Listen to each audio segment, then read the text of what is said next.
L'acquisition client est séparée en deux grandes catégories, l'inbound et l'outbound.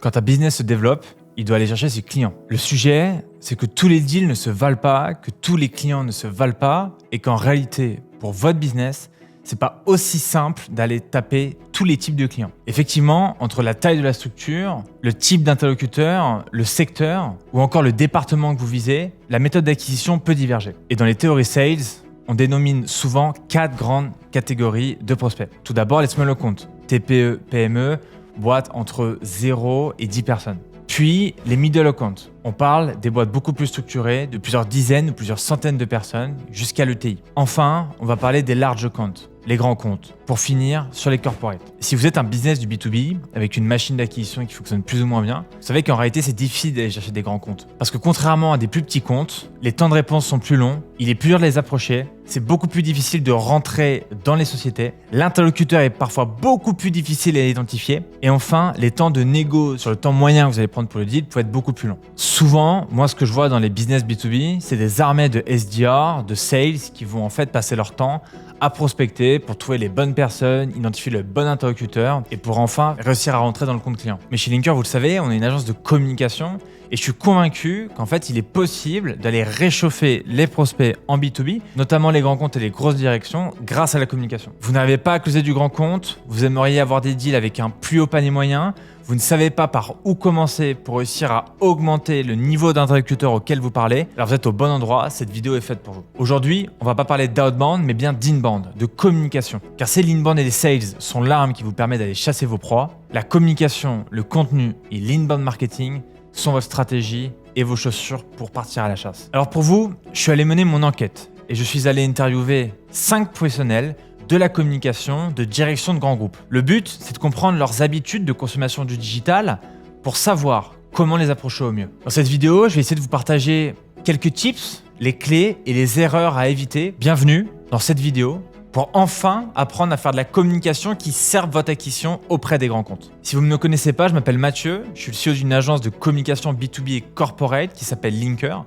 On est une dizaine dans l'équipe, on fait partie d'un groupe un peu plus gros qui s'appelle Kudak et on est spécialisé sur l'acquisition B2B, la communication pour dirigeants et encore les relations presse et publiques. Alors si ce contenu vous plaît, n'hésitez pas tout de suite à lâcher votre meilleur commentaire, un like et à vous abonner pour ne rien rater. Et si vous avez besoin d'aide dans votre stratégie de communication pour tuer les grands comptes, on peut s'en parler avec plaisir. Pour vous, je suis allé chercher 5 professionnels de la communication. La première, c'est Catherine Soubirous, qui est à la direction de la communication chez Mélis Banque Privée. Donc, je suis Catherine Soubirous, je suis directrice du marketing et de la communication chez Mélis Banque Privée. Donc, je suis en charge de tout ce qui est communication avec tout le scope de la communication, de la publicité, les relations presse, les réseaux sociaux, l'événementiel et la communication auprès de nos clients. Le deuxième, vous le connaissez peut-être, c'est Faisal Belmadi, qui s'occupe de la communication de la marque employeur chez Decathlon. Je travaille chez Decathlon depuis bientôt 8 ans et aujourd'hui, je m'occupe de la marque employeur pour Decathlon de manière assez simple, c'est de réussir à nous pouvoir attirer et générer assez de candidatures pour pouvoir alimenter tous nos recrutements. On recrute environ 15 000 personnes par an. Ziad Gebran d'AXA, qui va aussi se présenter. Ziad Gebran, je suis directeur des relations presse, de la réputation et de la communication actionnaire individuelle et salariée chez AXA, groupe que j'ai rejoint il y a un peu plus d'1 an. Et avant ça, j'étais une dizaine d'années en agence de communication corporate assez classique à Paris et puis 4 ans en cabinet ministériel auprès de Sébastien Lecornu. Alexandre Régnier, responsable éditorial chez Somfy. Moi, aujourd'hui, j'ai la main en fait sur les canaux de communication digitaux du groupe. J'ai la main sur le site internet du groupe. Et enfin, Christian Mérès, qui est responsable de la communication chez Leroy Merlin. Je suis Christian Mérès, je travaille chez Leroy Merlin France. Moi, je suis un pur communicant, je suis concepteur-rédacteur de formation. Moi, je m'occupe spécifiquement de social media. Moi, je copilote le compte LinkedIn de l'entreprise, de Leroy Merlin France. Et puis, je suis aussi formateur dans l'entreprise et puis un tout petit peu à l'extérieur. En première partie, on va s'intéresser aux 3 canaux sur lesquels vous devez absolument vous placer en tant que professionnel pour toucher ces directions de grands groupes. Aujourd'hui, on va se concentrer sur la direction de la communication et c'est à peu près la même cible sur la direction de la communication, du digital, des PR, de l'e-commerce, bref, toutes celles qui ont des budgets pour répondre à des besoins du B2B. Bon, vous allez voir dans la vidéo, le premier réseau essentiel, et c'est pas moi qui le dis, c'est eux où vous devez vous positionner, c'est LinkedIn. Parce qu'en fait, la première chose, c'est que pour eux, LinkedIn, ça leur permet de faire de la veille sur le contenu. Ils font de la veille en suivant des personnes de leur réseau, en suivant des leaders d'opinion et en suivant aussi des actualités sur des sujets les plus nichés. J'y fais pas mal de veille, même si j'ai d'autres canaux, quelques newsletters de référence, etc. Mais j'ai eu pas mal de contacts. Ouais, moi, je suis quelques professionnels, quelques grands noms. Mais Richard Van Der Bloem, donc, qui est vraiment sur le registre LinkedIn une star mondiale, mais aussi des gens qui sont plus dans le ghostwriting ou de Christopher Piton en tête. Ouais. Je suis évidemment quelques communicants, Faisal Belmadi, qui est dans l'équipe Decathlon. Enfin, voilà, des gens qui ont des profils intéressants. Mais tu sais, le mec qui a racheté le FC Versailles, là, c'est un Muliez. Alexandre, voilà. Et ben, j'aime beaucoup ce qu'il fait, lui. Tu vois, un des derniers posts qui m'avait marqué, il en avait fait un sur le FC Versailles n'a pas de sponsor actuel sur le maillot et je vous explique en 3 points pourquoi c'est volontaire et pourquoi c'est une bonne chose. Et LinkedIn, je préfère le garder pour le coup. Je ne suis pas dans une consommation LinkedIn où je suis des personnes que je ne connais pas, dans une consommation de gens que je connais. À titre professionnel, c'est une utilisation quotidienne. En tant que Milice, on poste tous les jours. Donc, on communique sur notre actualité, sur notre expertise. Donc, ça, c'est de ce côté-là. Aussi bien pour Milice que sur Cholet Dupont aussi, puisqu'on pilote 2 marques aujourd'hui. Ce qu'il faut comprendre, c'est que de par leur métier, ces personnes-là sont systématiquement sollicitées sur LinkedIn, mais présentes parce que ça fait partie de leur job. Parmi ces professionnels, certains sont même créateurs de contenu et postent du contenu à plus ou moins haute fréquence. Côté LinkedIn, déjà, ce qui peut être intéressant de repartager, parce qu'effectivement, tu l'as évoqué, j'ai une grosse activité, je publie tous les jours sur LinkedIn. En fait, ça part d'où tout ça? Ça part de tout simplement, moi, quand je suis arrivé dans l'équipe marque employeur en 2018, j'ai pris en main la page LinkedIn Decathlon France et je l'ai gérée en direct au quotidien pendant 2 ans et demi. Donc après, j'ai évolué. Donc il y a d'autres personnes dans mon équipe qui ont pris le relais. Et à un moment donné, ça m'a manqué. Et en mai 2023, je me suis relancé sans forcément avoir des sujets ou un rythme. Et le rythme, il est très rapidement venu à publier très régulièrement, tous les jours, encore aujourd'hui. Plutôt sur des sujets marketing, j'ai réussi à affiner au fur et à mesure. Et donc voilà, moi, ma grosse utilisation de LinkedIn, c'est surtout de partager ce que je peux partager en termes d'expérience, où je peux avoir un peu de valeur ajoutée, notamment côté marketing et parfois sur des sujets peut-être plus spécifiques marque employeur. Pour tous ces professionnels et ces directions de grands groupes, en fait, il faut comprendre que comme n'importe qui, c'est un moyen de networking. Donc l'enjeu pour vous, c'est de se poser la question de comment est-ce que je peux réussir à atterrir devant leurs yeux.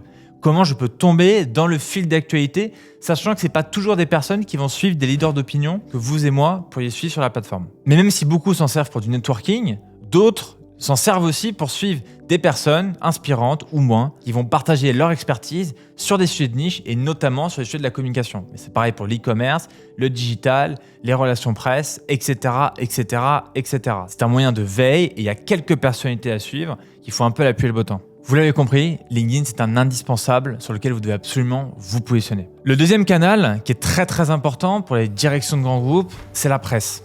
Et vous avez 2 types de presse qui est consommée par ces directions. La première, c'est la presse spécialisée sur votre secteur, sur votre service, sur votre niche, et la presse généraliste. On fait une veille au sens large au quotidien avec différentes sources d'informations. Ça peut être sur les réseaux sociaux et voir aussi ce que nos concurrents ou d'autres marques, d'autres secteurs d'activité réalisent. Ça peut être écouter ce qui se passe aussi en radio, en presse. En fait, on est tous dans des groupes WhatsApp de potes qui ont des sources d'intérêt soit similaires aux tiens, soit un peu... Et en fait, t'informes aussi par des boucles informelles où un tel a partagé un article, tout ce qui est actualité qui n'est pas forcément lié à AXA ou au secteur. L'actualité politique, par exemple, je l'ai par des boucles WhatsApp d'amis qui vont poster des articles sur Marine Le Pen a dit ça. Moi, ma source d'inspiration ou en tout cas d'information numéro 1, c'est Le Point, que je consomme aussi bien en digital qu'en print. Je trouve que l'information est de qualité, elle est juste. Et ça, c'est côté presse généraliste, on va dire. Aussi, j'aime beaucoup consommer la presse lifestyle. Donc, je suis une fan de The Good Life, que je lis régulièrement aussi. Voilà, sur les 2 médias principaux. Moi, je consomme de la presse, alors de la presse au sens print, newsletter, web, l'ADN, Influencia, Stratégie, CP News, Philonomiste, HBR. C'est passionnant, ça parle de plein de choses. Après, il y a des trucs plus techniques, type LSA, qui concernent plus la distribution, quelques news du monde aussi qui parlent de la vie en entreprise ou qui offrent des tribunes à certains qui sont assez pertinents. Enfin, le 3e canal et la 3e manière de consommer le contenu pour cette direction, c'est les newsletters. Et oui, ça peut paraître assez étonnant, mais en réalité, il y a beaucoup de newsletters qui sont suivis sur des sujets de niche au quotidien. Ça permet à ces professionnels d'avoir en tête toutes les actualités du moment pour ne rien rater. Et c'est quoi les newsletters que tu consommes un peu?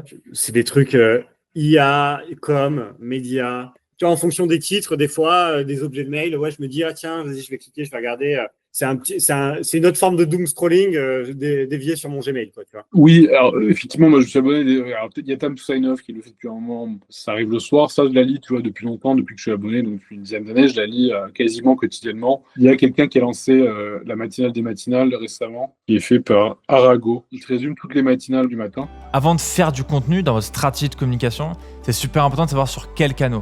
Parce que si vous faites du contenu, que vous mettez des moyens, du temps, de l'investissement sur un canal qui n'est pas utilisé par cette direction-là et par ces personas-là, alors en fait, vous ne les toucherez jamais. Donc maintenant, vous le savez, le benchmark il continue, mais globalement, si vous voulez toucher ces personnes-là, ça se passe sur LinkedIn, dans la presse et via des newsletters. C'est en tout cas les points communs qui ressortent des échanges que j'ai pu avoir. Mais sur ces réseaux-là, sur ces canaux-là, vous devez faire très attention. Parce que votre objectif, je vous le rappelle avec la communication, c'est la crédibilité. On veut que votre cible, quand elle pense à votre sujet, quand elle pense à votre activité, elle pense à vous tout de suite. Ce qu'on appelle être top of mind, leader d'opinion sur un sujet. Crédibilité, plutôt l'idée, pas de la personne. Et en fait, si je trouve son idée, qu'elle vient coller avec une de mes problématiques, ça vient corréler plein d'autres points que j'ai réussi à connecter, je me dis en fait, c'est ça la raison. C'est peut-être pas la seule raison, mais de par l'expérience, de par le passé, si tout ce que la personne évoque, ça a été déjà vérifié ou exposé plusieurs fois, ou en tout cas, ça correspond à plusieurs cas de figure dans la réalité, je me dis ça peut être intéressant et crédible.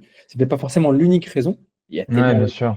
Mais ça peut être une des raisons intéressantes. Mais le gros problème, c'est qu'en fonction de la cible que vous avez dans les entreprises, la manière de faire le contenu ne va pas du tout être perçue de la même manière. Et donc en fait, je me suis rendu compte pendant mes échanges qu'il y a beaucoup de lignes rouges communes qu'en réalité vous pouvez éviter.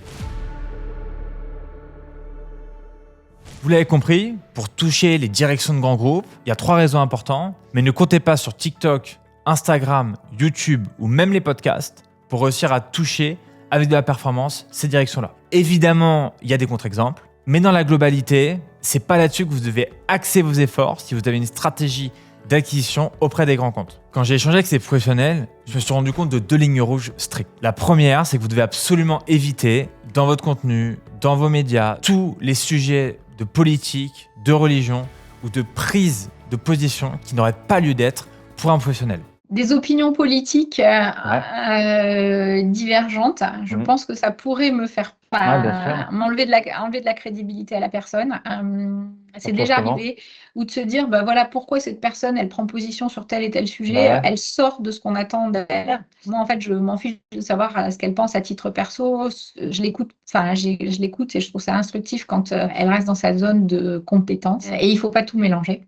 En fait, on ne se rend pas compte, mais on fait parfois des prises de position sur les réseaux ou ailleurs qui peuvent vraiment nous casser des deals, rompre des contrats avec des clients. Et ça peut vous coûter des dizaines de milliers d'euros. La deuxième chose, c'est d'éviter de tomber dans le sketch. Effectivement, que ce soit dans la presse, sur les réseaux sociaux ou ailleurs, vous devez comprendre que votre objectif, c'est d'être perçu comme un professionnel sur votre sujet. Et c'est Christian qui, j'ai trouvé, a eu la meilleure formule sur ce sujet, entre le pro, le perso et l'intime. Pour moi, la ligne rouge, c'est est-ce que ce que je suis en train de publier donne à comprendre ou voir un peu mieux ou un peu différemment quel genre de professionnel je suis. Il y a le pro, il y a le perso et il y a l'intime. Je crois que c'est Clara qui dit ça et je trouve ça hyper juste. Je l'avais jamais formulé comme ça, mais je trouve ça hyper juste. Sachant que l'intime et le perso, la frontière, on n'a pas tous exactement les mêmes curseurs. En fait, quand vous prenez la parole sur un canal d'acquisition, vous devez vraiment vous concentrer sur les avis sectoriels, l'expertise, et si vous avez un sujet plus perso à traiter, il faut toujours le rattacher à du business. Et je vous dis pas ça parce que ça me fait plaisir ou que c'est mon avis,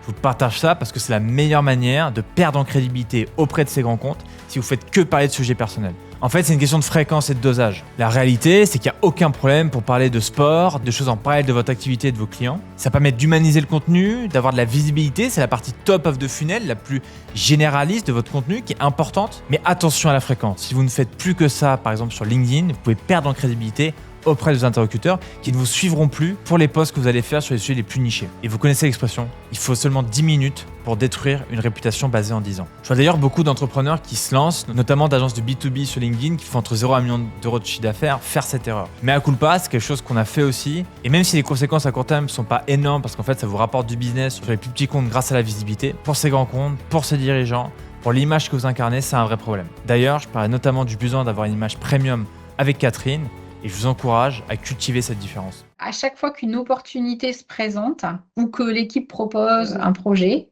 ou une prise de parole, le réflexe c'est de se dire est-ce que ça correspond à notre image? Est-ce que le média correspond à notre image? Quand on fait une créa aussi, est-ce que la créa correspond à notre image? Est-ce que la charte graphique est bien respectée? Est-ce qu'on est bien sur une cible haut de gamme? Est-ce qu'on véhicule un message haut de gamme? Est-ce que le wording est haut de gamme? La presse quotidienne française, comme on est coté à Paris, le soir quand ça sort, donc entre 21h30 pour les Échos jusqu'à 23h pour le Parisien, histoire déjà de savoir quels sont les sujets majeurs du moment, quitte après à refaire une passe le matin pour voir s'il y a un truc qui émerge plus que d'autres parmi les titres de cette presse quotidienne. Je complète ça avec le Financial Times, qui est aussi pour une boîte internationale, pas un outil de veille, mais un canal, super important sur lequel rester en veille. Voilà, donc en fait, c'est essentiellement la presse quotidienne. Vous voulez faire des posts généralistes sur LinkedIn? Pas de problème. Vous voulez faire des tribunes dans la presse sur des sujets engagés? Pas de problème. Mais le maître mot, c'est parcimonie. Ne tombez pas dans le sketch et faites attention à votre image. L'image et le contenu sont deux choses complètement différentes. L'image et la réputation, c'est ce qu'on dit de vous quand vous n'êtes pas dans la pièce. Le contenu, c'est le moyen que vous allez mettre pour maîtriser votre image. Vous l'avez compris, pour optimiser votre communication auprès des grands comptes, ne vous trompez pas de canaux. Parce qu'en fait, si vous mettez des efforts sur un canal que personne ne consomme, ou en tout cas pas votre cible, vous n'allez pas avoir de ROI. Évitez les contenus sur la politique, la religion, tous les sujets un peu anti-business. Bien sûr, nous, en tant qu'agence, parfois nos clients nous sollicitent sur ces sujets et que la réalité, c'est que ça dépend du contexte. Évidemment que parfois, il faut s'engager pour des sujets qui nous tiennent à cœur. Mais vous savez que si vous le faites, vous prenez un risque. Si vous êtes prêt à le prendre, pas de problème, ça fait un tri dans vos clients et c'est très bien. Mais cette discrimination que vous allez mettre dans votre communication doit être faite avec vigilance. Parce qu'en fait, il n'y a jamais personne qui va vous contacter pour vous dire « Hello, j'ai pas aimé ton contenu, j'ai pas aimé ta tribune dans la presse et je te prendrai pas dans mon prochain appel d'offres. » Ça, vous vous en rencontrez 6 mois plus tard en parlant avec votre confrère lors d'un event sur un appel d'offres sur lequel vous n'avez pas été consulté. Parlons bien, je vais maintenant vous aider justement pour accélérer sur ces canaux. Le premier, c'est LinkedIn. Vous le savez, c'est le canal numéro 1 en B2B et pour toucher les directions des grands groupes, c'est le réseau parfait. Vous connaissez la méthode, on optimise son profil, on développe son réseau sur les cibles, on développe du contenu avec des posts et enfin, on va faire du community management de son compte pour aller liker, commenter, interagir, puis aller prospecter ces personnes-là qui sont nos cibles business les plus importantes. Attention sur la prospection auprès des grands comptes, on n'en fait pas comme on en fait sur une autre type de cible. Ce sont des ventes beaucoup plus complexes et un seul message peut suffire à casser la relation. Pour tomber du coup dans le fil LinkedIn de ces personnes-là, concentrez-vous sur les sujets qui vont leur tenir à cœur par rapport à leur expertise, apportez-leur vos meilleurs conseils sur leurs sujets du quotidien, aidez-les à répondre à des problématiques précises qu'ils vont rencontrer dans leur travail. Sur les formats, n'hésitez pas à utiliser les infographies qui sont des parfaits formats explicatifs et éducatifs qui fonctionnent parfaitement algorithmiquement et businessment sur ces cibles-là. Ce qui me parle à moi le plus, c'est tout ce qui est slider, infographie. Et donc, je slide. Si ça m'intéresse, je m'attarde. Si ça ne m'intéresse pas, je passe à autre chose. Donc, de l'information simple sous forme d'infographie. Et n'ayez qu'une seule obsession, être perçu comme un très bon professionnel pour atterrir dans le fil d'actualité de vos cibles. On va passer au deuxième sujet qui sont les relations presse. Alors, les relations presse, en réalité, ça sert à réassurer et à donner beaucoup de grains à moudre sur la distribution du contenu que vous allez pouvoir faire sur LinkedIn. Évidemment, on aimerait tous passer dans la presse et spécialisée et généraliste, mais c'est pas toujours possible. Moi, ce que je vous recommande pour démarrer, c'est de faire des tribunes, solliciter des interviews ou d'envoyer vos communiqués de presse sur vos actualités business à la presse la plus spécialisée possible. C'est pas toujours des médias qui vont avoir des grosses audiences, mais ce sont des médias qui vont être consommés par les professionnels de la communication, du digital, des RP, du marketing, etc. C'est la presse quotidienne essentiellement. Je peux vous donner un pourcentage, mais vraiment essentiellement la presse quotidienne, avec, comme tu dis, une routine de la lire, alors, qui me vient à la fois des agences de com, mais aussi du cabinet ministériel, de lire en fait toute la presse quotidienne française, comme on est coté à Paris, le soir quand ça sort, donc entre 21h30 pour les Échos jusqu'à 23h pour le Parisien, histoire déjà de savoir quels sont les sujets majeurs du moment, et quitte après à refaire une passe le matin pour voir s'il y a un truc qui émerge plus que d'autres parmi les titres de cette presse quotidienne.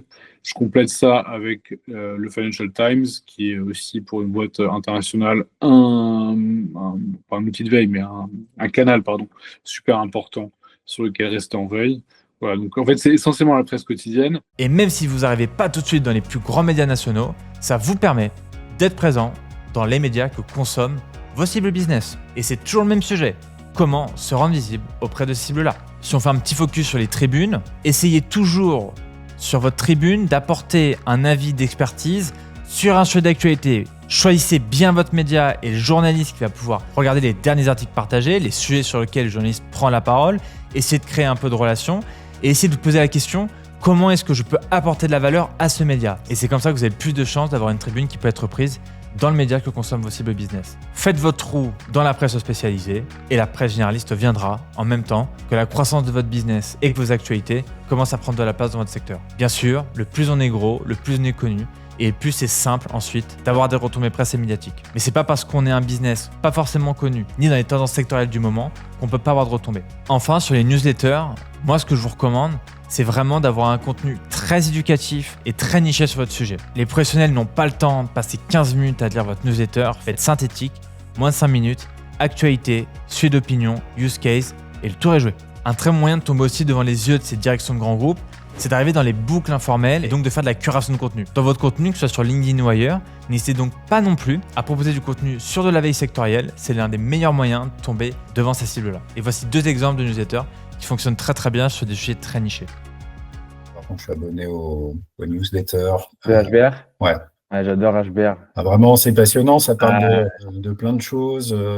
Bon, après, il y a des trucs plus techniques, hein, type LSA, enfin, qui concernent plus la distribution, qui sont plus santé, marketing, des fois des news dans les échos, quelques news du monde aussi qui parlent de la vie en entreprise ou qui offrent des tribunes à certains qui sont assez pertinents. Vous l'avez compris, pour réussir votre communication B2B auprès des grands comptes, il y a quelques guidelines à respecter, mais il y a surtout des bonnes pratiques. Évidemment que c'est pas une formule magique. On n'a pas parlé des événements, mais être présent aux événements permet de rencontrer du monde, de créer de la relation et demain de rassurer les personnes que vous voyez sur LinkedIn ou l'inverse, d'avoir des personnes à qui j'ai parlé sur LinkedIn, que j'ai pu prospecter pour ensuite pouvoir les rencontrer dans mon salon. Et en fait, on s'est rendu compte que les schémas d'acquisition B2B se font souvent en 8 sujets, 8 étapes. La première, c'est l'idée du contenu, du sujet sur lequel j'ai envie de prendre la parole, de quoi mon prospect a besoin, quelles sont les questions qu'il se pose au quotidien. Ensuite, ce que vous allez pouvoir faire, c'est des posts LinkedIn sur le sujet pour nurturer les cibles qui vous suivent sur ce réseau-là. Puis, pourquoi pas me poser la question de se dire, est-ce que je peux aller chercher une interview sur le sujet, rédiger une tribune ou alors faire un communiqué de presse sur une de ces actualités. Ça permet de nurturer directement les gens qui sont sur LinkedIn. Suite à ça, je vais faire un peu de setting, c'est-à-dire rebondir sur les interactions, les likes pour aller chercher de la prospection. Cette prospection-là me nourrit ma présence lors d'événements, de cafés informels avec mes cibles ou mes partenaires. Cela me permet d'aller provoquer du bouche à oreille et donc de la recommandation. Grâce à cette recommandation et ce bouche à oreille, je peux en apprendre plus sur mes prospects et mes cibles et donc avoir de nouvelles idées de contenu. Et ça, c'est typiquement le genre de schéma qu'on propose à nos clients et sur lesquels on les accompagne sur des accompagnements annuels, notamment nos clients agences B2B. Vous l'avez compris, la communication, c'est encore une fois pas une formule magique, sinon on serait très riche, ça se saurait. Mais c'est le bras armé de votre prospection et c'est le bras armé de votre commercial. Une bonne communication B2B, une bonne communication corporate, ça vous permet d'aller nourrir les prospects, de réchauffer ces prospects, de les nurturer jusqu'au moment où je vais aller chercher le business avec ma direction commerciale, avec mon sales, avec ma prospection. C'est donc un outil au service du business que vous devez absolument prendre en compte dans votre stratégie d'acquisition. C'était Mathieu, j'espère que cette vidéo vous a plu. Je remercie très chaleureusement les 5 intervenants sur cette vidéo. Merci à vous pour vos témoignages, votre partage d'expérience qui, j'en suis sûr, aideront un maximum de dirigeants possible. Vous avez eu ici un bon exemple de comment construire ma stratégie de communication et d'acquisition. Partez toujours du besoin. Où sont mes cibles? Que consomment-elles? Posez-vous les bonnes questions. N'allez pas sur LinkedIn pour aller sur LinkedIn. N'allez pas dans la presse pour aller dans la presse ou sur TikTok pour aller sur TikTok. Faites preuve de bon sens et ayez des convictions et des arguments concrets pour faire en sorte que votre communication vous ramène du lead et donc du ROI. Et si vous m'avez vu venir de loin et que vous avez compris ma stratégie, vous avez très bien compris que mes cibles corporate à moi, elles ne consomment pas YouTube, les podcasts. Donc cette vidéo ne servira pas à les toucher elles, mais bien les CEO d'agences B2B. Et c'est pour ça que je fais ce contenu. Mais l'autre chose super intéressante, c'est que ça me permet aussi de rentrer en contact, d'échanger avec des professionnels qui peut-être demain seront une source d'opportunité pour le business. Aussi, dans les grosses erreurs à éviter, on pense que tout le monde consomme du contenu très long, mais c'est pas vrai. La plupart des professionnels, qu'ils soient CEO, dirigeants ou par exemple dans les directions de la communication, n'ont pas toujours le temps pour consommer des contenus aussi longs. YouTube, j'ai peut-être 2-3 personnes que je suis, mais voilà, je ne suis pas forcément hyper adepte des formats longs, mais qui sont quand même prioritaires sur YouTube. Okay. Donc, Il y a donc une vraie guerre de l'attention et vous devez vous aussi faire attention à ne pas mettre trop d'efforts marketing dans un contenu qui ne servirait pas vos intérêts. Et comme le dit très bien Faisal, la crédibilité, ça peut aussi bien s'acquérir auprès d'autres canaux, comme des canaux beaucoup plus classiques, comme par exemple la rédaction d'un livre qui a toujours un effet exceptionnel sur l'image perçue de l'expertise d'une personne. Je suis sur un livre qui est réalisé par plusieurs professeurs à la Wharton Business School aux États-Unis sur le branding identitaire, qui ont une notion pour moi quand j'ai découvert ça, la part de l'identité dans les choix des gens en termes de consommation. Moi, j'ai débloqué quand j'ai entendu ça, tu vois. Mais c'est pas vraiment des sujets hyper qu'on retrouve souvent en termes de contenu sur les réseaux. Vous l'avez compris, votre enjeu, c'est d'atterrir devant les yeux de vos cibles, puis de leur parler et d'être perçu comme le meilleur expert possible. C'était Mathieu. À la prochaine pour une vidéo communication acquisition. Je vous remercie. Je vous dis à très vite. Ciao, ciao.